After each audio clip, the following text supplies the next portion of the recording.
नमस्कार दोस्तों, आप सभी का स्वागत है हमारे YouTube चैनल VCS अकेडमी पर। और आज की इस वीडियो में हम नीट IIT से संबंधित टॉपिक लेकर आए हैं। इस वीडियो में हम चर्चा करेंगे सरल आवर्त गति में ऊर्जा, energy in simple harmonic motion. विद्यार्थियों, इस वीडियो में हम चर्चा करने वाले हैं कि सरल आवर्त गति कर रहे कण की गतिज ऊर्जा, स्थितिज ऊर्जा तथा कुल ऊर्जा कितनी होती है। साथ में हम देखेंगे सिंपल हार्मोनिक मोशन में कण की औसत गतिज ऊर्जा, औसत स्थितिज ऊर्जा तथा औसत कुल ऊर्जा। साथ में इन बिंदुओं पर आधारित न्यूमेरिकल क्वेश्चंस भी यहां पर समझने वाले हैं, देखने वाले हैं। विद्यार्थियों, लास्ट वीडियो में भी हमने सिंपल हार्मोनिक मोशन से रिलेटेड ही कुछ महत्वपूर्ण बिंदु देखे थे। हमने वहां पर चर्चा की थी कि सिंपल हार्मोनिक मोशन होती क्या है, कितनी प्रकार की होती है, कुछ महत्वपूर्ण परिभाषाएं भी वहां पर देखी। साथ में हमने चर्चा की कि सिंपल हार्मोनिक मोशन में कण का वेग, त्वरण और विस्थापन समीकरण क्या क्या होते हैं। विद्यार्थियों, यदि आप हमारे YouTube चैनल पर नए हैं तो चैनल को सब्सक्राइब कर लीजिए, साथ में बेल आइकन भी दबा दीजिए ताकि आपको आगे की वीडियोस की नोटिफिकेशन मिलती रहे। अब मैं इस वीडियो को स्टार्ट करता हूं। सबसे पहले बात करेंगे सरल आवर्त गति में कण की ऊर्जा। देखिए, इसको समझने से पूर्व मैं आपके सामने एक सिंपल हार्मोनिक मोशन का उदाहरण रख रहा हूं। यह हमारे पास में एक दृढ़ आधार है, ठीक है। इस दृढ़ आधार से हम एक स्प्रिंग को कनेक्ट कर देते हैं। यह हमने क्या कर दिया है, इस दृढ़ आधार से एक स्प्रिंग को जोड़ दिया है। इस स्प्रिंग के दूसरे वाले सिरे से हमने एक स्मॉल m द्रव्यमान का पिंड जोड़ दिया है।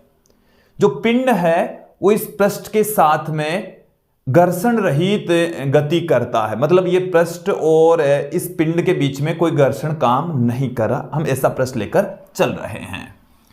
ये जो स्थिति है इसको हम कह रहे हैं माध्य स्थिति। इसे क्या कहा जा रहा है? माध्य स्थिति कहा जा रहा है। अब हम क्या करेंगे, इस पिंड को यहां से थोड़ा सा विस्थापित कर देंगे। हम क्या कर दें, इसको थोड़ा सा विस्थापित कर दें। थोड़ा सा विस्थापित कर देंगे, जैसे कि हमारे पास में विस्थापन है y। कितना विस्थापित कर दिया हमने, इसको y विस्थापित कर दिया है। तो देखिए, इस स्थिति में यहां पर एक प्रत्यानयन बल काम करेगा। कौन सा बल काम कर रहा है? प्रत्यानयन बल। और प्रत्यानयन बल होता है F बराबर माइनस में KY। F प्रत्यानयन बल होता है, y यहां पर विस्थापन है, k है प्रत्यानयन बल नियतांक। और नेगेटिव साइन ये बताता है कि जो प्रत्यानयन बल है वो इसके विस्थापन की विपरीत दिशा में होता है। देखो, विस्थापन इस डायरेक्शन में तो प्रत्यानयन बल इस डायरेक्शन में होता है, इसलिए नेगेटिव साइन यहां पर आया है। ये जो प्रत्यानयन बल है इस पिंड को, वस्तु को मूल अवस्था में लाने का काम करता है। प्रत्यानयन बल ही क्या कर रहा है, इसको मूल अवस्था में लाने का प्रयास कर रहा है। तो ये जो बल है वो एक तरीके का प्रत्यास्थ बल है। कैसा बल है? प्रत्यास्थ बल। तो प्रत्यास्थ बल कौन सा होता है? जो वस्तु को मूल अवस्था में लाने का प्रयास करे। जो वस्तु को मूल अवस्था में लाने का प्रयास करे तो उस बल को हम प्रत्यास्थ बल कह रहे हैं। और प्रत्यास्थ बल यहां पर कौन का है? प्रत्यानयन बल ही है। क्लियर? अब देखें कि ये जो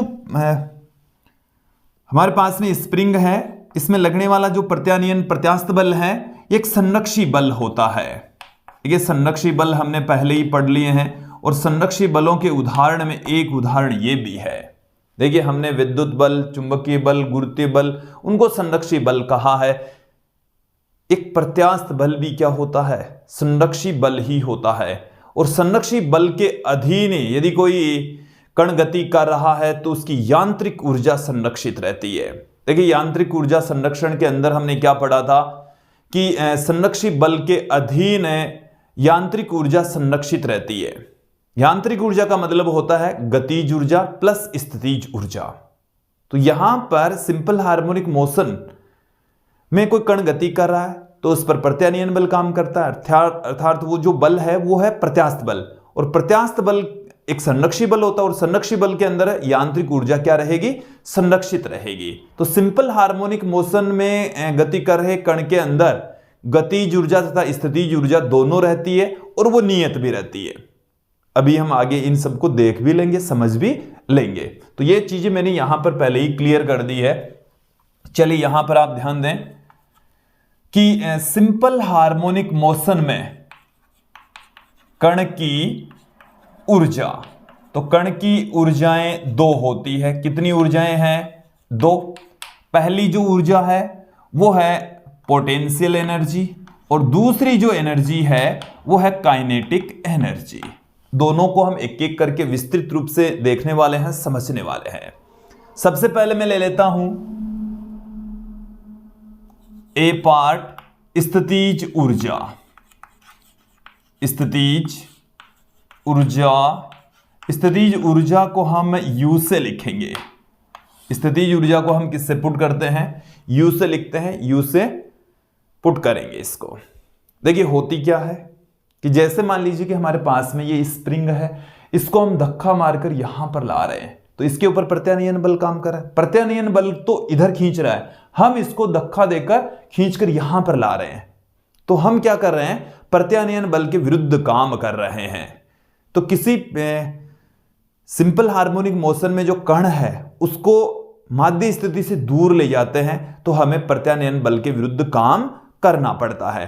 तो प्रत्यानयन बल के विरुद्ध जो काम करना पड़ता है वो निकाय में एक ऊर्जा के रूप में संचित हो जाता है, उसे ही हम स्थितिज ऊर्जा कहते हैं। वो स्थितिज ऊर्जा के इक्वल होता है। चलिए, तो स्थितिज ऊर्जा का मान किसके बराबर होगा? सिंपल हार्मोनिक मोशन में कण को माध्य स्थिति से दूर ले जाने में, माध्य स्थिति से दूर ले जाने में प्रत्यानयन बल के विरुद्ध किया गया कार्य, प्रत्यानयन बल के विरुद्ध किया गया कार्य, किया गया कार्य स्थितिज ऊर्जा के रूप में संचित हो जाता है। स्थितिज ऊर्जा के रूप में संचित हो जाता है। स्थितिज ऊर्जा के रूप में स्टोर हो जाएगा, संचित हो जाएगा, हो जाता है। क्लियर? चलिए देख लेते हैं कैसे संचित होता है। जैसे मैं यहां पर कंसीडर कर लूं कि हमारे पास में जो सिंपल हार्मोनिक मोशन करने वाला जो निकाय है वो स्प्रिंग नुमाई है और उसका द्रव्यमान स्मॉल m और किसी स्थिति पर उसका विस्थापन y है। प्रत्यानयन बल कितना काम कर रहा है? F बराबर माइनस में ky काम कर रहा है। तो देखिए कि जो स्थितिज ऊर्जा है उसको हम U से लिख रहे हैं और ये जो स्थितिज ऊर्जा है ये किसके बराबर है? देखो ध्यान देना, ये कार्य के बराबर है और कार्य खुद किसके बराबर होता है? बल गुणा विस्थापन के बराबर होता है। F vector dot dy vector, और जीरो से हम y तक विस्थापित कर रहे हैं। जैसे हमारे पास में जो निकाय है उसको हम जीरो से y दूरी तक विस्थापित करें तो जितना विस्थापन देने में हमें काम करना पड़ता है वो ही इसके अंदर स्थितिज ऊर्जा के रूप में संचित हो जाता है। चलिए निकाल लेते हैं स्थितिज ऊर्जा का मान। यहां तक तो समझ में आ जाना चाहिए, जो कार्य है वही क्या है? स्थितिज ऊर्जा। अब यहां पर आप ध्यान दें कि F और dy ये तो है विस्थापन और ये है प्रत्यानयन बल, दोनों एक दूसरे की विपरीत दिशा में है। विस्थापन इधर तो प्रत्यानयन बल इसको इधर खींच रहा है, तो दोनों की डायरेक्शन क्या है? एक दूसरे के विपरीत है। तो दोनों की डायरेक्शन जब एक दूसरे के विपरीत है तो यहां से डॉट हटाएंगे। F dy cos 180, cos 180 का मान कितना होता है? -1। तो मैं यहां पर सीधा ही माइनस का साइन पुट कर दिया मैंने। F dy, F का मान कितना है? प्रत्यानयन बल का फॉर्मूला आपके सामने पड़ा है, 0 से y। F का मान है ky, F का मान कितना है? ky। माइनस माइनस क्या हो गया? प्लस हो गया। k यहां पर पड़ा है, k मैंने बाहर पुट कर दिया। y का इंटीग्रेशन करेंगे तो y की घात 1 + 1 बट्टे में 1 + 1, 0 से y। यहां से हम क्या पुट कर दें? u बराबर u बराबर 1/2 ky² आ जाएगा। ये हमारे पास में आ जाएगा। यहां पर आप देखेंगे 1 + 1 2 हो गया, तो ये 2 मैंने पुट कर दिया, k पुट कर दिया, इसकी y की घात 2, अपर लिमिट पुट करेंगे तो y², माइनस का साइन लगाकर लोअर लिमिट पुट करेंगे तो जो कि 0 है। क्लियर हो जाना चाहिए, स्पष्ट हो जाना चाहिए। अब मैं आपको याद दिलाता हूं, जो अंतिम वीडियो था हमारा, उसमें हमने जो वेलोसिटी है, पहले तो विस्थापन y बराबर a sin ωt पढ़ा था, v बराबर पढ़ा था a ओमेगा cos ωt, और एक्सेलरेशन कैपिटल A बराबर पड़ा था माइनस में a ω² sin ωt। तो ये हमारे यहां पर भी काम में आने वाले हैं, इसलिए आप इनको ध्यान में रखें, दिमाग में रखें। वैसे तो दिमाग में रखना ही है, आप जिसके लिए तैयारी कर रहे हैं उसमें भूलने जैसी कोई गुंजाइश नहीं है। हर चीज को एकदम क्लियर करके रखना है, दिमाग में फिट करके रखना है। तो ये हमारे पास में स्थितिज ऊर्जा आ गई है। अब इसको हम अन्य फॉर्म में भी लिखेंगे, दूसरे रूप में भी इसको पुट करेंगे। तो एक रूप तो ये हो ही गया है। दूसरा रूप कौन सा है? हम एक रिलेशन जानते हैं, ओमेगा बराबर अंडररूट में k/m। तो यहां से मैं इसको क्या पुट कर दूं, हमारे पास में आ गया है ω² बराबर k/m, और k बराबर आ गया है m⍵²। तो हमारे पास में क्या आ गया सूत्र? स्थितिज ऊर्जा का सूत्र आ गया है 1/2 m⍵² y²। y की जगह में क्या रख दूं, ये रख दें हम, तो 1/2 m⍵² a² sin² ωt, ये हम रख सकते हैं। तो स्थितिज ऊर्जा के अलग अलग फॉर्मूले आ गए हमारे पास में। u बराबर 1/2 ky² 1/2 m⍵² y² बराबर, या हम क्या पुट कर सकते हैं 1/2 m⍵² a² sin² ωt। Clear? अब मैं थोड़ा सा आगे बढ़ता हूं, यहां पर बात करूंगा इसको और कौन से रूप में लिखा जा सकता है। मैं आपको एक फॉर्मूला याद दिलाता हूं, cos 2θ बराबर होता है 1 - 2 sin² थीटा। तो यहां से 2 sin² थीटा बराबर हम क्या पुट कर दे 1 - cos 2θ, और sin² थीटा बराबर हम क्या पुट कर दे 1 - cos 2θ अपॉन 2, 1 - cos 2θ अपॉन 2 इसको पुट कर सकते हैं। तो देखिए हमारे पास में यहां पर थीटा के स्थान पर है ωt, मैं यहां पर ωt पुट कर देता हूं। ये जो फॉर्मूला है वो क्या प्राप्त हो जाएगा, 1/, देखो 2 था, sin² ωt की जगह हम ये पुट करेंगे तो 1/4 m⍵² a², और इसकी जगह में क्या लिख दूं 1 - cos 2ωt, ये हम लिख सकते हैं। ठीक है, चले इन सबको मैं हटा देता हूं अब यहां से। ये फॉर्मूला था एक त्रिकोणमिति का, उसको हमने यहां पर यूज में लिया है। तो स्थितिज ऊर्जा का ये वाला सूत्र भी हमें प्राप्त हो गया है, समझ में आ जाना चाहिए। देखो यहां से क्या निष्कर्ष निकलता है कि हमारे पास में जो कण है वो सिंपल हार्मोनिक मोशन कर रहा है, उसकी जो आवृत्ति है वो n है, कोणीय आवृत्ति उसकी ओमेगा है, लेकिन उसकी ऊर्जा है वो भी एक तरीके से दोलन गति कर रही है। देखो मेरी बात सुनना, कण है उसकी ऊर्जा में भी क्या हो रहा है, वो भी आवर्ती रूप से बदल रही है। देखो वो भी क्या हो रही है, आवर्ती रूप से बदल रही है, एनर्जी भी बदल रही है, और आवर्ती रूप से इस तरीके से बदलती कि उसकी जो आवृत्ति है वो इसकी कण की जो आवृत्ति है ना उसकी दुगुनी है। कण की आवृत्ति से कितनी है, 2 टाइम्स है। क्लियर? देखो कईयों के मन में सवाल आता होगा कि भाई यहां पर तो आवृत्ति ओमेगा ही है और यहां पर आवृत्ति 2 ओमेगा है, तो ये वाली क्यों यूज में नहीं ली। देखिए स्क्वायर के रूप में इसको हम यूज में नहीं लेते हैं। आपके पास में यहां पर कोस या साइन की घात 1 ही होनी चाहिए। वो साइन की घात 1 है या कोस की घात 1 है, तो उस कंडीशन में जो आवृत्ति है ना वो उसकी रियल आवृत्ति है। क्लियर? तो ऊर्जा है वो भी आवर्ती रूप से बदलती है, और ऊर्जा की आवृत्ति सिंपल हार्मोनिक मोशन में गति कर रहे कण की आवृत्ति की दुगुनी है, 2 टाइम्स है। क्लियर। चलिए आगे बढ़ते हैं, कुछ कंडीशंस हम यहां पर ले लेते हैं। तो देखिए, जो चीजें आपको दिमाग में फिट रखनी है, हमेशा के लिए रखनी है, वो क्या क्या है। हमारे पास में ऊर्जा का फॉर्मूला, स्थितिज ऊर्जा का फॉर्मूला 1/2 KY²। के की जगह हम क्या पुट कर सकते हैं, m⍵²। तो ये वाला फॉर्मूला आपको ध्यान में रखना है। y की जगह हम क्या रख सकते हैं, 1/2 m⍵²A² sin²ωt। ये वाला फॉर्मूला तो आपको सीधा सिंपल सा है, याद रखना ही रखना है। इसके अलावा ये वाला जो फॉर्मूला हमने ब्रैकेट में लिखा रखा है, ये भी आपको दिमाग में फिट करके रखना है। एक चीज यहां पर क्लियर करके रखना है, ये सीधा भी क्वेश्चन पूछ लिया जाता है कि सिंपल हार्मोनिक मोशन में जो कण है उसकी ऊर्जा की आवृत्ति कण की आवृत्ति से दुगुनी होती है। ऊर्जा है वो आवर्ती रूप से चेंज होती है, तो उस ऊर्जा की जो आवृत्ति है वो कण की आवृत्ति से 2 टाइम्स होगी। क्लियर।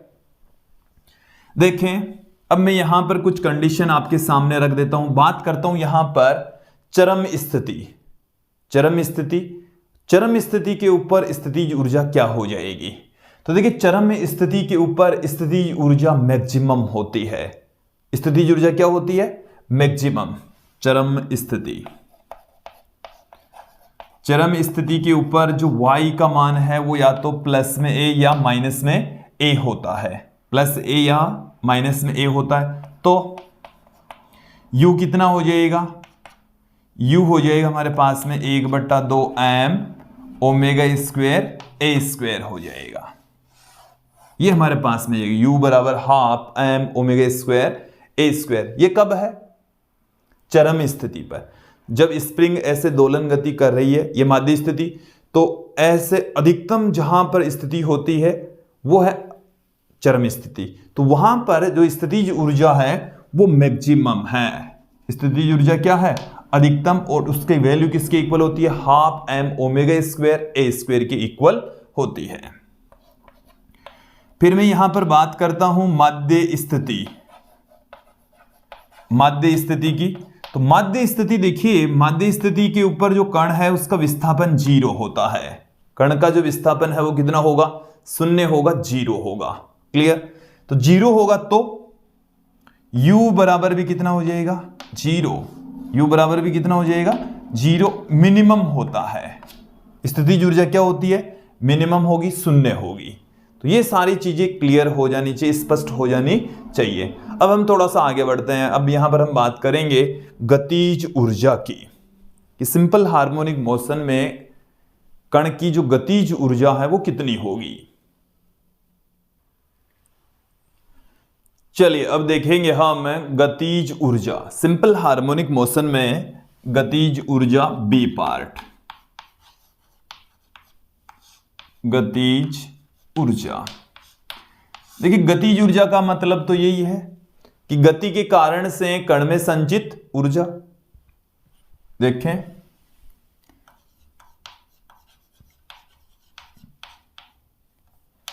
सिंपल हार्मोनिक मोशन गति कर रहे कण की गति के कारण ऊर्जा, गति के कारण ऊर्जा गतिज ऊर्जा कहलाएगी। गतिज ऊर्जा को हम कैसे पुट करते हैं, जो कि ½ mv² के बराबर होती है, यह आप जानते भी हैं। अब देखिए, मैं आपको लास्ट वीडियो का याद दिलाता हूं कि हमारे पास में जो वेलोसिटी है, देखिए y बराबर तो क्या था, a sin ωt। इसको आप डिफरेंशिएट करोगे तो क्या आएगा, a ओमेगा cos ωt। और इस a ओमेगा cos ωt को हम y की टर्म्स में ही लिखेंगे। किसके पदों में लिखने वाले हैं, y के पदों में। हमने लास्ट वीडियो में लिख भी दिया था, लास्ट टॉपिक में। फिर भी समझ लीजिए कि हम cos थीटा को क्या लिख सकते हैं। cos थीटा को देखो, हम लिख सकते हैं a omega 1 minus sin² ωt का रूट लिख सकते हैं, क्योंकि sin² theta plus cos² theta कितना होता है, 1 होता है। तो cos ωt बराबर, या cos स्क्वायर ओमेगा टी बराबर होता है 1 minus sign square omega T. यहां से कोस ओमेगा टी बराबर क्या आ जाएगा 1 minus sign square omega T का रूट। देन यहां से ए को अंदर ले जाओ, तो v बराबर क्या हो जाएगा ओमेगा, अंदर ले जाएंगे तो स्क्वायर करना पड़ेगा, a square minus a square sine square omega t, ये आ गया हमारे पास में। तो v बराबर क्या आ गया ओमेगा अंडर रूट में a square minus Y square, v बराबर आ गया ओमेगा अंडर रूट में a square minus Y square. Clear. अब देखें यहां पर मैं वैल्यू पुट कर देता हूं एम ओमेगा, देखो v का स्क्वायर है, v का स्क्वायर करेंगे तो ओमेगा का स्क्वायर, फिर a square minus Y square. ये हमारे पास में आ गई है गतिज ऊर्जा। क्या आ गई है गतिज ऊर्जा प्राप्त हो गई है। आप चाहें तो इसको v की वैल्यू ये ऊपर वाली ये भी रख सकते हैं, ये वाली रखेंगे तब गतिज ऊर्जा कितनी आएगी 1/2 एम ओमेगा स्क्वायर ए square cos square omega t. इस तरीके से भी हम रख सकते हैं, कहीं कोई दिक्कत नहीं है। क्लियर हो जानी चाहिए, चीजें स्पष्ट हो जानी चाहिए। देखो इस कोस स्क्वायर ओमेगा टी की जगह हम क्या लिख सकते हैं, अभी थोड़ी देर पहले ही मैंने एक फॉर्मूला आपको बताया था, सिमिलर टाइप का फॉर्मूला यहां पर और देखेंगे, कोस के लिए देखेंगे। देखो cos 2 थीटा बराबर होता है 2 cos स्क्वायर थीटा माइनस 1। इसको भी आप दिमाग में फिट बैठाओ, तो यहां से हम इसको क्या लिख दें, इसको इधर ले आइए 1 plus cos 2 theta upon 2 cos square theta, और cos स्क्वायर थीटा बराबर क्या आ जाएगा 1 प्लस कोस 2 थीटा अपॉन 2 आ जाएगा। cos स्क्वायर थीटा बराबर 1 plus cos 2 theta upon 2। Clear. अब देखें हम इसको क्या पुट कर दें, यदि इसकी वैल्यू पुट कर देंगे तो 1/4 एम ओमेगा स्क्वायर ए square 1 plus cos 2 omega t, इसको हम पुट कर देंगे। ये हमारे पास में आ चुका है। क्लियर। तो देखिए सिमिलर टाइप से हमने गतिज ऊर्जा का फॉर्मूला निकाल लिया है, ऐसा ही इसी फॉर्म में ही हमने वहां पर था साइन 2 ओमेगा टी, यहां पर है cos 2 ओमेगा टी, केवल इतना ही फर्क आया है गतिज ऊर्जा और स्थितिज ऊर्जा के फॉर्मूले में। तो देखिए यहां पर भी जो गतिज ऊर्जा है वो भी उसकी भी जो आवृत्ति है वो 2 ओमेगा है। तो सिंपल हार्मोनिक मोशन में जो कण है उसकी आवृत्ति से दुगुनी आवृत्ति होती है गतिज ऊर्जा की। देखो गतिज ऊर्जा भी क्या है कि आवर्ती रूप से बदलती है, उसका मान भी आवर्ती रूप से चेंज होता है, और आवर्ती का मान कण की आवृत्ति से दुगुना होता है। गतिज ऊर्जा की आवृत्ति क्या होगी, कण की जो भी आवृत्ति होती है उसकी 2 टाइम्स होती है। क्लियर। अब देखें यहां से हम कि जो गतिज ऊर्जा है वो चरम बिंदुओं पर और माध्य स्थिति पर कितनी होती ये हम देख लेते हैं। चलिए बात करते हैं यहां पर चरम स्थितियों पर वेग, चरम स्थितियों पर। तो चरम स्थितियों पर जो वेग है वो शून्य हो जाता है, वेग क्या हो जाता है 0, वेग क्या हो जाएगा 0, और वेग जब 0 हो जाएगा तो गतिज ऊर्जा भी कितनी होगी 0 होगी, और ये न्यूनतम होती है। ये क्या होगी न्यूनतम होगी। कम से कम जो गतिज ऊर्जा होती है वो चरम स्थितियों पर होती है। क्लियर। जब उसका विस्थापन अधिकतम होता है तो उस स्थिति पर गतिज ऊर्जा शून्य हो जाती है। फिर हम बात करते हैं मध्य स्थिति पर, मध्य स्थिति पर। और मध्य स्थिति के ऊपर जो वेग होता है वो मैक्सिमम होता है। वेग क्या होगा मैक्सिमम, वेग अधिकतम होता है। और मध्य स्थिति पर आप यहां पर देखें कि जो y का मान है वो 0 हो जाता है। इस वाले फॉर्मूले से आप देखें y का मान जब 0 हो जाएगा तो गतिज ऊर्जा क्या रह जाएगी हमारे पास में 1/2 एम ओमेगा स्क्वायर ए स्क्वायर। और बहुत सारी चीजें क्लियर हो जानी चाहिए यहां पर कि माध्य स्थिति पर गतिज ऊर्जा होती है मैक्सिमम और स्थितिज ऊर्जा होती है मिनिमम। चरम स्थितियों पर गतिज ऊर्जा मिनिमम और जबकि स्थितिज ऊर्जा क्या थी, मैक्सिमम थी। क्लियर, स्पष्ट हो गया होगा। अब मैं यहां पर बात करता हूं कुल ऊर्जा की, कि जो टोटल एनर्जी है वो क्या होगी।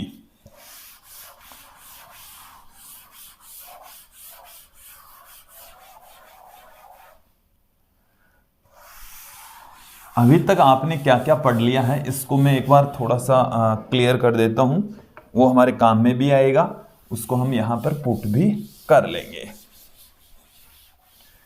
गतिज ऊर्जा और स्थितिज ऊर्जा दोनों के ही फॉर्मूले आपके सामने रख देंगे, फिर हम कुल ऊर्जा की वैल्यू फाइंड आउट करेंगे, साथ में कुछ ग्राफ भी यहां पर देखेंगे, समझेंगे। चलिए सबसे पहले तो मैं बात करता हूं यहां पर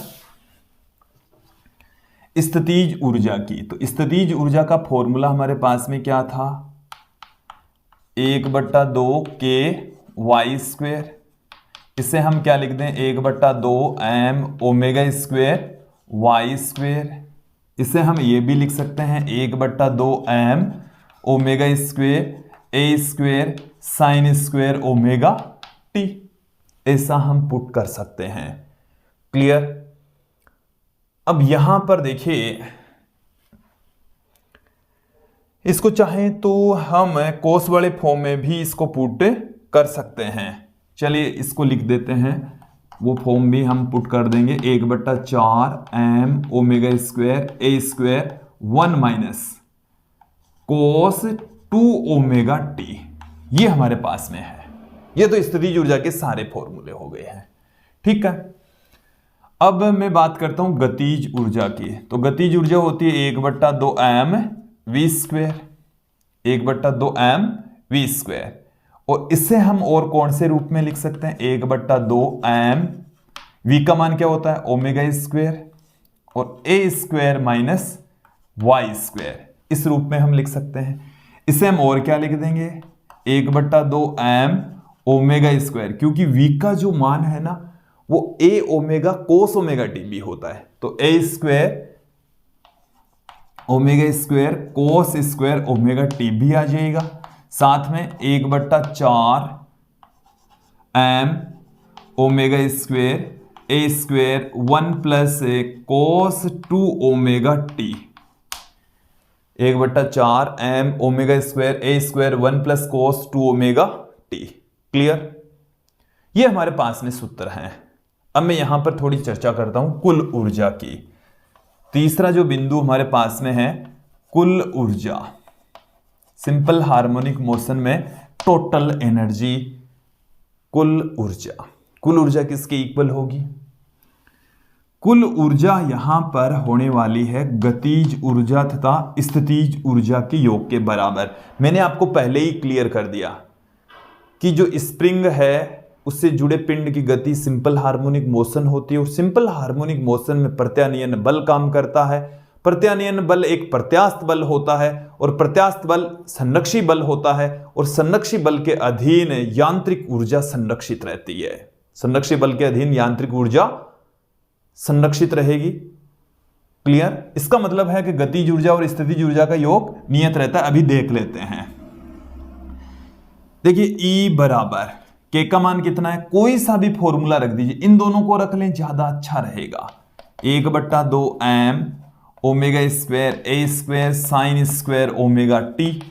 स्थितिज ऊर्जा और गतिज ऊर्जा दोनों का योग करना है, तो 1/2 m ओमेगा स्क्वायर ए square cos square omega t, और यहां से क्या आ जाएगा हमारे पास में 1/2 m ओमेगा स्क्वायर ए स्क्वायर, यहां से साइन स्क्वायर ओमेगा टी, यहां से कोस स्क्वायर ओमेगा टी, दोनों का जोड़ हो जाएगा। ये हमारे पास में आ गई है टोटल एनर्जी। E बराबर 1/2 m ओमेगा स्क्वायर ए स्क्वायर। अब यहां पर एक चीज क्लियर कर लें कि इसमें हमारे पास में y का पद नहीं है, ये y का पद नहीं है, y का पद नहीं है। इसका मतलब क्या है कि इसका मान है वो y के साथ में चेंज नहीं होता, विस्थापन के साथ में कुल ऊर्जा चेंज नहीं होती। इट मींस कुल ऊर्जा नियत रहती है। कुल ऊर्जा क्या रहती है? नियत रहती है। यहां पर यांत्रिक ऊर्जा संरक्षित रहती है, कुल ऊर्जा नियत रहती है। ऊर्जा संरक्षण नियम का पालन होता है। क्लियर हो गया? चरम स्थिति हो, चाहे माध्य स्थिति हो, चाहे कोई सी भी स्थिति हो, सभी स्थितियों पर कुल ऊर्जा क्या रहेगी? कांस्टेंट रहेगी, नियत रहेगी, इतनी रहेगी। इतना हो गया क्लियर? अब मैं यहां पर आपके सामने वक्र खींच रहा हूं और वक्र आप देखें, मैं वक्र आपके सामने रख रहा हूं। देखो, इसको थोड़ा सा हम आगे और भी देख लेंगे इन दोनों को। पहले मैं वक्र खींच रहा हूं ऊर्जा स्थिति वक्र है, ऊर्जा और स्थिति के बीच में ग्राफ, ऊर्जा स्थिति वक्र ग्राफ। चलिए देखें, हमारे पास में एक तरफ तो है ऊर्जा और दूसरी तरफ है स्थिति। ठीक है, तो जो ग्राफ है वो किस तरीके से प्राप्त होगा वो देखें।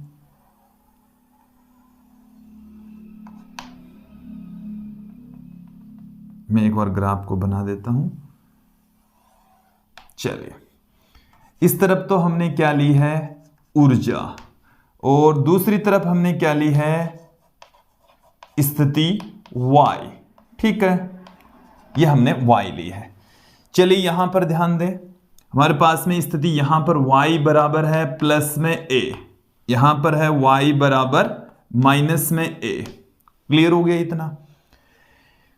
देखिए, जब कण है, स्प्रिंग है, स्प्रिंग ऐसे दृढ़ आधार से जुड़ी हुई है, ये यहां पर है माध्य स्थिति, माध्य स्थिति से आगे जा रही है, माध्य स्थिति पर आ गई है, माध्य स्थिति से पीछे जा रही है, तो ये एक चरम स्थिति है, ये भी एक चरम स्थिति है। ये दोनों ही क्या है? ये चरम स्थिति है और ये भी क्या है? चरम स्थिति है। और ये क्या है? माध्य स्थिति है। ये क्या है? माध्य स्थिति। इसको ग्राफ को एकदम क्लियर कर लीजिए। तो ये तो है टोटल एनर्जी, ये तो क्या है? कुल ऊर्जा। तो कुल ऊर्जा देखो नियत है। कुल ऊर्जा क्या है? कुल ऊर्जा का मान है चेंज नहीं होता, चाहे कण कोई सी भी स्थिति में क्यों ना हो। फिर मैं बात करता हूं, ये जो वक्र आप देख रहे हैं ये गतिज ऊर्जा का है, ये जो वक्र देख रहे हैं आपको स्थितिज ऊर्जा का है। ठीक है, तो माध्य स्थिति के ऊपर गतिज ऊर्जा होती है अधिकतम, और इस माध्य स्थिति के ऊपर गतिज ऊर्जा और कुल ऊर्जा बराबर होती है। मैं बात करता हूं यहां पर माध्य स्थिति पर। कहां पर?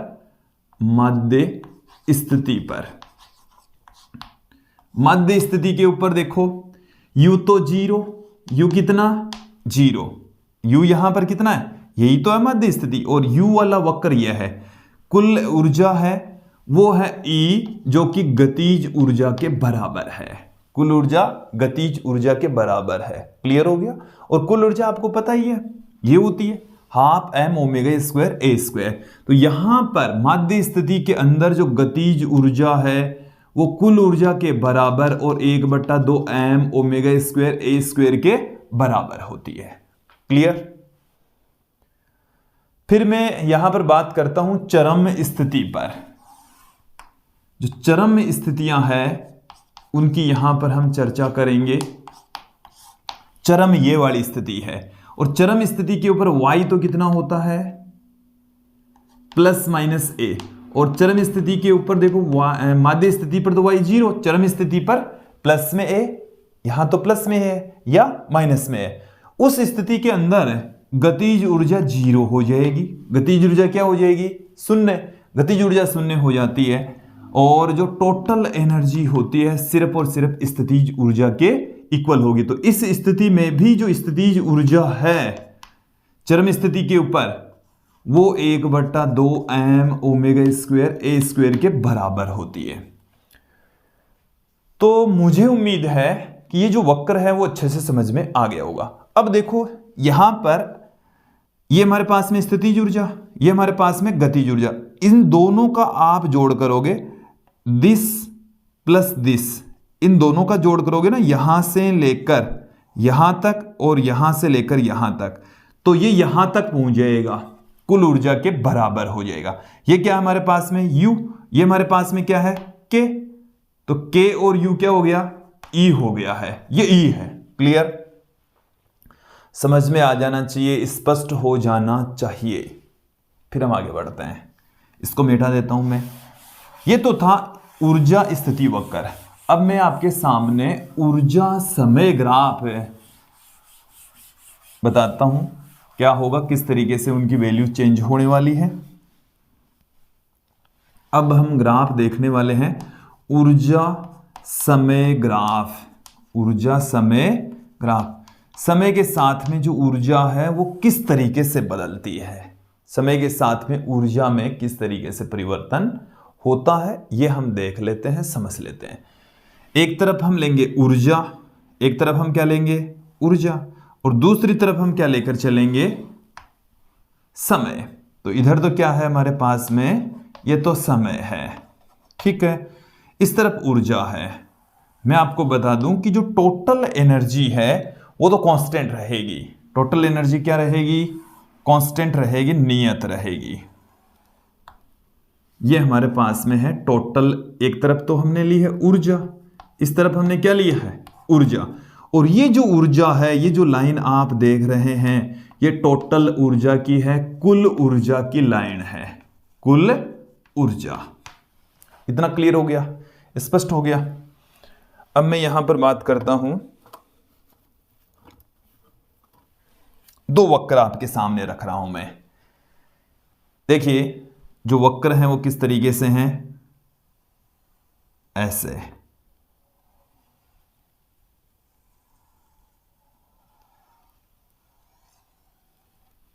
दूसरा जो वक्र है वो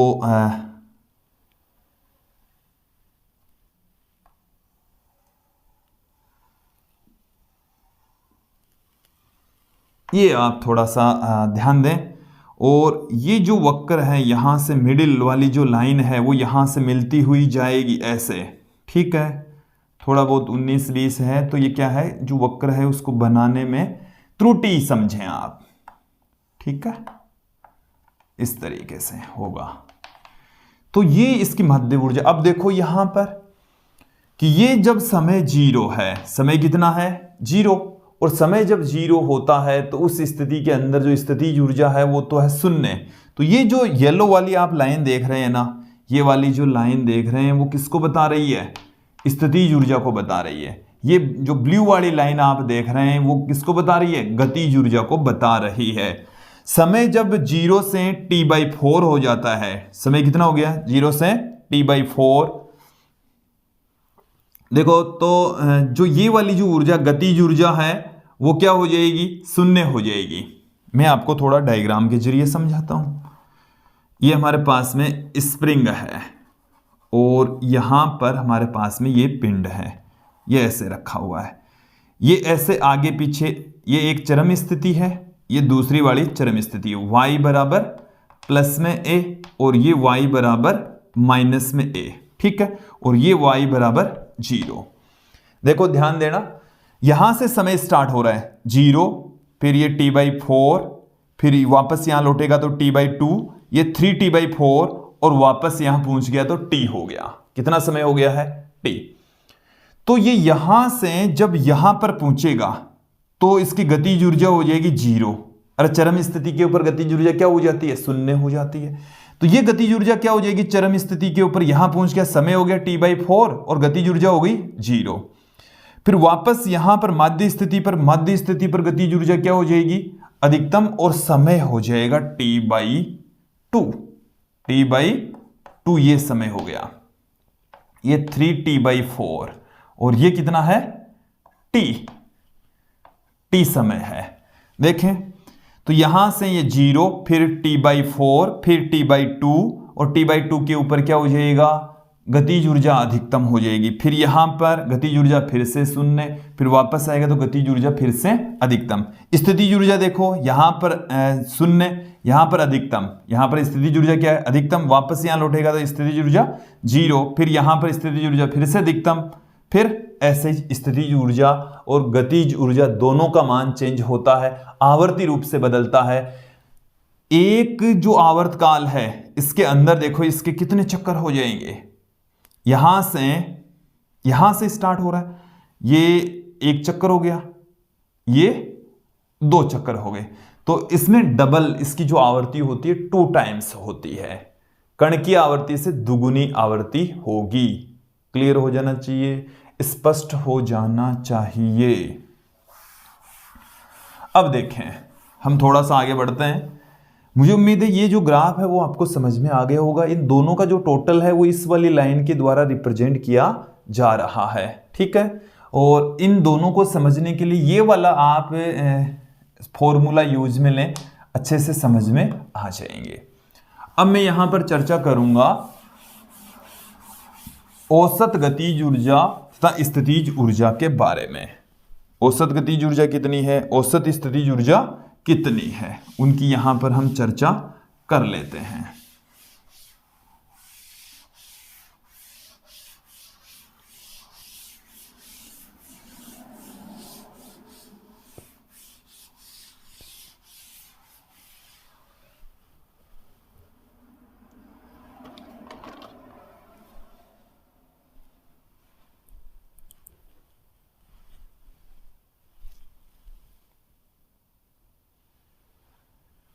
देखिए, औसत ज्ञात करने का एक तरीका मैं आपको बताता हूं कि जब कोई फलन समय के ऊपर डिपेंड करता हो, जैसे एफ ऑफ टी है, और इसका जो औसत निकालने का तरीका है वो क्या है, integration F of T D T 0 से टी समय तक, और यहाँ पर 0 से टी समय तक डी टी। ये औसत का फॉर्मूला है हमारे पास में, ठीक है। ज्यावक्रिय या कोज्यावक्रिय जो फलन होते हैं उनका औसत इस तरीके से ज्ञात करते हैं, कुल योग बट्टे में कुल समय, ठीक है। अब यहां पर आप ध्यान दें, हमारे पास में गतिज ऊर्जा है, स्थितिज ऊर्जा है, और इनके औसत मान अपन को ज्ञात करने हैं। मैं यहां पर एक चीज क्लियर कर दूं, साइन स्क्वायर थीटा या कोस स्क्वायर थीटा है, उनका जो औसत मान होता है वो 1/2 होता है। कितना होता है, 1/2। तो सबसे पहले हम ज्ञात कर लेते हैं औसत गतिज ऊर्जा या औसत स्थितिज ऊर्जा, निकाल लीजिए चाहे तो। औसत स्थितिज ऊर्जा, सबसे पहले हम क्या ज्ञात कर लेते हैं, औसत स्थितिज ऊर्जा। देखिए, औसत स्थितिज ऊर्जा को हम U बार से लिखेंगे। किससे लिखा जाएगा, U बार से। अभी जो मैंने फॉर्मूला बताया वही फॉर्मूला आपको यूज में लेना है। 1/में कैपिटल T 0 से लेकर capital T U dt, U dt, ये हमारे पास में आ गया है। अब यहां से U का मान हमारे पास में क्या है, ये रहा। तो 1/में T और U का मान हमारे पास में है 1/2 m omega square a square sine square omega t dt। तो U बार बराबर कितना आ जाएगा, 1/में capital T into 1/2 m omega square a square 1/2 m omega square a square sine square omega t dt। Clear. अब ध्यान दें, U bar बराबर हमारे पास में इसका जब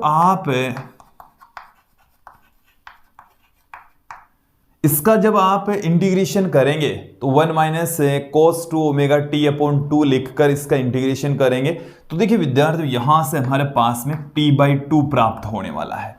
कैसे करेंगे इंटीग्रेशन वो मैंने बता दिया है, या आप चाहें तो इसके आगे मैंने जो लिखा था ना 1 माइनस cos 2 ओमेगा t, उसका औसत मान लेकर भी, मतलब उसका इंटीग्रेशन करके भी उसका औसत मान निकाल सकते हैं, नहीं है क्या। तो t/2 ही आएगा। कितना आएगा, t/2। तो t से t क्या हो जाएगा, कैंसिल हो जाएगा। U बार बराबर कितना आ गया हमारे पास में, देखिए t से t कैंसिल हो गया, 1/4 m omega square a square आ गया है। ये हमारे पास में औसत स्थितिज ऊर्जा आ गई है। क्या आ गई है, औसत स्थितिज ऊर्जा। औसत स्थितिज ऊर्जा, औसत स्थितिज ऊर्जा कितनी मिली है, देखिए ध्यान दें, U बार से पुट कर रहे हैं 1/4m⍵² ये औसत स्थितिज ऊर्जा है। इसी प्रकार से जैसे सिमिलर तरीके से ही हम क्या ज्ञात करेंगे, औसत गतिज ऊर्जा ज्ञात करेंगे। बोर्ड पर फोकस करें आप। इसी प्रकार से हम क्या ज्ञात कर लेंगे, औसत गतिज ऊर्जा। औसत गतिज ऊर्जा क्या होगी, के बार से पुट करेंगे 1/T 0 से T के dt, और के का मान कितना है 1/T integration 1/2m⍵²a² cos²ω t dt ये है। यहां से के बार बराबर 1/T इंटू में 1/2m⍵²a², 0 से T cos²ω t dt ये हमारे पास में है।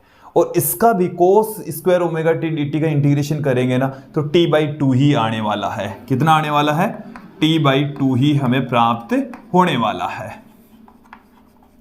तो यहां से भी t से t क्या हो जाएगा, कैंसिल हो जाएगा।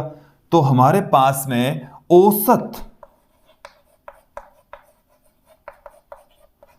औसत गतिज ऊर्जा की बात करें तो कितना प्राप्त होगा, औसत गतिज ऊर्जा जो कि के बार है 1/4m⍵²a² के बराबर आएगा। क्लियर। अब देखें हमारे पास में जो टोटल एनर्जी है, कुल ऊर्जा E बार या E है वो है 1/2m⍵²a²। इसका औसत मान लेंगे तो भी यही आना है, क्योंकि इस पर कोई भी पद नहीं है, साइन या कॉस या टी का पद नहीं है, ठीक है ना। तो टी का पद नहीं है तो इसका औसत मान वही रहने वाला है, सेम ही। तो देखो यहां से एक चीज क्लियर कर लें कि जो गतिज ऊर्जा का औसत मान और स्थितिज ऊर्जा का औसत मान है वो बराबर होता है। इसको दिमाग में फिट बैठाओ, औसत गतिज ऊर्जा और औसत स्थितिज ऊर्जा दोनों क्या है, बराबर हैं, सेम है, ठीक है। एक चीज और, इनका जो मान है वो कुल ऊर्जा का आधा होता है। कुल ऊर्जा का क्या होगा, आधा। के बार बराबर यू बार बराबर ई बार बट्टा 2 कह दो या ई बट्टा 2 कह दो, क्योंकि ई बार और ई दोनों ही क्या है, बराबर हैं। तो यहां तक क्लियर हो जाना चाहिए। अब मैं यहां पर चर्चा करने वाला हूं, कुछ क्वेश्चंस लेंगे हम यहां पर, उनकी यहां पर चर्चा करेंगे। चलिए एक एक करके उनको भी देख लेते हैं।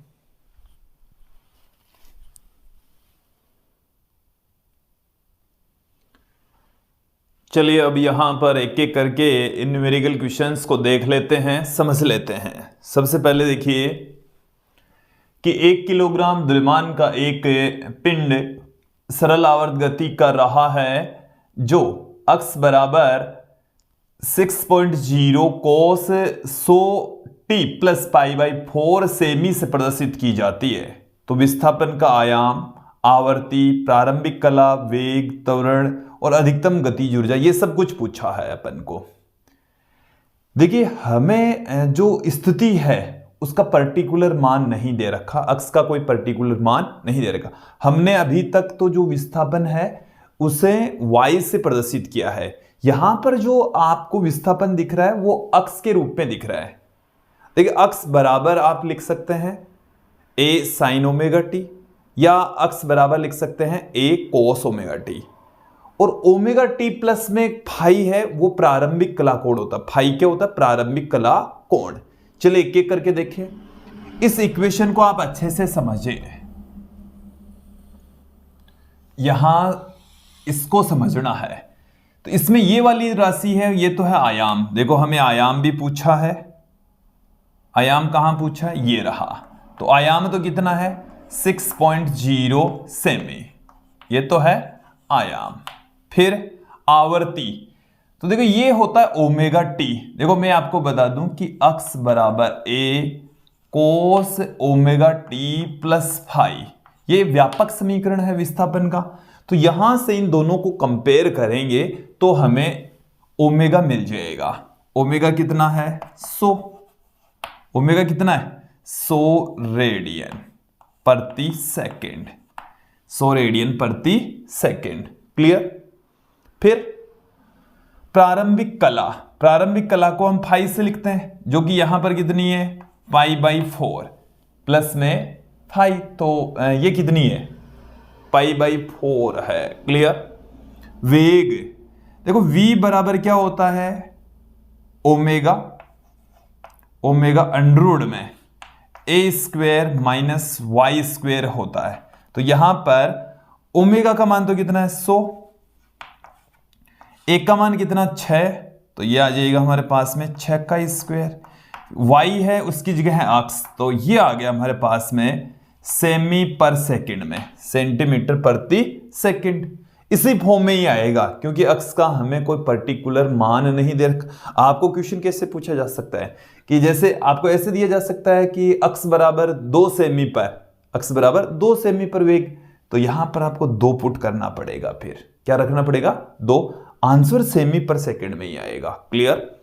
फिर एक्सेलरेशन, तो देखिए एक्सेलरेशन ए बराबर क्या होता है ए ओमेगा। वैसे जो एक्सेलरेशन है वो हमें अधिकतम न्यूनतम कुछ भी नहीं दे रखा, तत्पश्चात हम इसको क्या लिख सकते हैं माइनस में ओमेगा स्क्वायर अक्स लिख सकते हैं, माइनस में ओमेगा स्क्वायर अक्स। देन यहां से क्या आ जाएगा माइनस में 100 का स्क्वायर इंटू अक्स, तो ये माइनस में 10 की घात 4 अक्स, और मात्रा क्या आएगा सेमी पर सेकंड स्क्वायर, सेमी पर सेकंड स्क्वायर। अधिकतम गतिज ऊर्जा, अधिकतम गतिज ऊर्जा, देखिए गतिज ऊर्जा का फॉर्मूला हमारे पास में है 1/2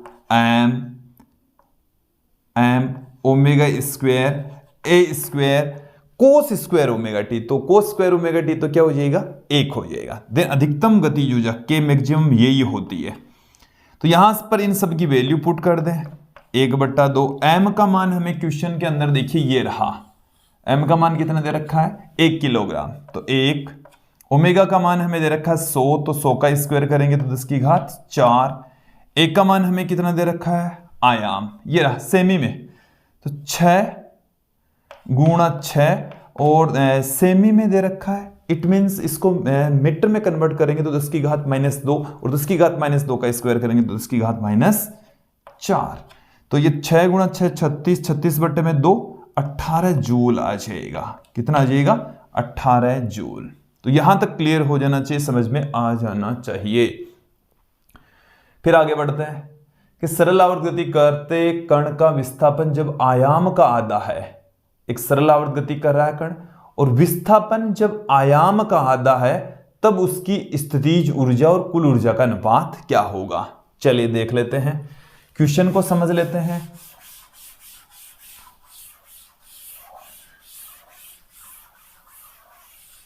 देखिए हमें पूछा है स्थितिज ऊर्जा और कुल ऊर्जा का अनुपात। स्थितिज ऊर्जा क्या होती है 1/2 M omega square Y square, और कुल ऊर्जा कितनी होती है 1/2 एम ओमेगा स्क्वायर ए स्क्वायर। अब यहां पर आ गया हमारे पास में वाई स्क्वायर बट्टे में ए स्क्वायर। अब देखें कि विस्थापन का मतलब है y, और y क्या है आयाम का आधा है, आयाम का आधा, तो आयाम है a, उसका आधा हो गया a/2, तो a/2 का स्क्वायर बट्टे में a स्क्वायर। ये हमारे पास में a स्क्वायर से a स्क्वायर तो कैंसिल हो गया, 1/4 आ जाएगा। तो इसका आंसर तो क्या है 1/4। फिर नेक्स्ट क्वेश्चन देखें कि एक रेखीय आवर्ती दोलित्र की कुल यांत्रिक ऊर्जा, हमारे को एक ऑसिलेटर दे रखा है और उसकी जो कुल ऊर्जा है, अगला जो क्वेश्चन है उसमें जो टोटल एनर्जी है वो हमें 100 जूल दे रखी है। माध्य स्थिति पर इसकी स्थितिज ऊर्जा 50 जूल है। माध्य स्थिति पर,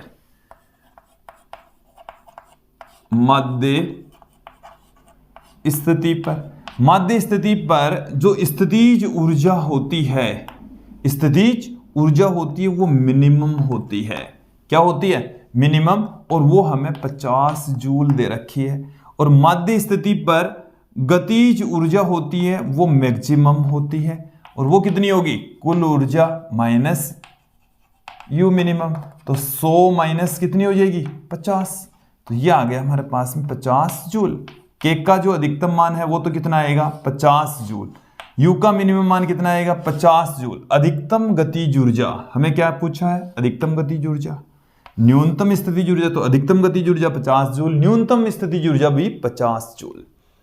हमें क्या कहा गया है कि अंतिम स्थितियों पर स्थितिज ऊर्जा, अंतिम स्थिति पर स्थितिज ऊर्जा, अंतिम स्थिति पर गतिज ऊर्जा 0 हो जाती है। अंतिम स्थितियों पर, अंतिम स्थितियों पर गतिज ऊर्जा कितनी, 0। तो जो कुल ऊर्जा है वो ही क्या है, स्थितिज ऊर्जा। तो कुल ऊर्जा 100 जूल, तो स्थितिज ऊर्जा भी क्या होगी, अंतिम स्थिति पर 100 जूल हो जाएगी। क्लियर, समझ में आ जाना चाहिए, स्पष्ट हो जाना चाहिए। अंतिम क्वेश्चन देख लेते हैं। इस वीडियो का अंतिम क्वेश्चन देखें आप यहां पर कि एक कण आयाम ए की सरल आवर्त गति कर रहा है, और जब कण की स्थितिज ऊर्जा उसके दोलन के दौरान अधिकतम मान की 1/4 है। क्वेश्चन समझे कि एक कण का आयाम ए है और वो सरल आवर्त गति कर रहा है, और जब कण की स्थितिज ऊर्जा उसके दोलन के दौरान अधिकतम मान की 1/4 है, कि उसकी अधिकतम होती है ना, उसकी 1/4 है, तब अपन को क्या ज्ञात करना है, y ज्ञात करना है, विस्थापन हमें ज्ञात करना है। चलिए एक बार इस क्वेश्चन को समझा देता हूं, मैं आपको क्लियर करवा देते हैं कि हमारे पास में क्या है, u मैक्सिमम। पहले तो मैं आपको बताता हूं u क्या होता है, 1/2 m omega square Y square होता है, ठीक है। और u मैक्सिमम कितना होगा, 1/2 m ओमेगा स्क्वायर ए स्क्वायर, जब y का मान क्या हो, या तो प्लस में a हो या माइनस में a हो। तो 1/2 m ओमेगा स्क्वायर ए स्क्वायर हो गया। क्लियर। फिर हमें यहां पर दे रखा है कि ये जो एनर्जी है ना, वो अधिकतम ऊर्जा की चौथा हिस्सा है। u बराबर कितना है, u मैक्सिमम बट्टे में 4, u मैक्सिमम बट्टे में 4। इसका मतलब 1/2 m ओमेगा स्क्वायर ए स्क्वायर बट्टे में 4। तो वैल्यू पुट कर देते हैं, दोनों को बराबर रख देते हैं।